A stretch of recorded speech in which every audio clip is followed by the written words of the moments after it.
Okay, hari ni kita drive Emas 5 kereta EV Proton paling murah. Memang sedap lah.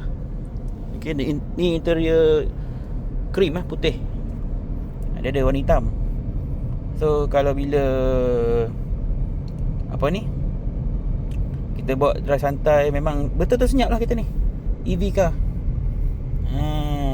Santai-santai. So dia detect kita kat depan, nampak. Alright. Memang betul-betul comel lah kita ni. Sedap bawa lah.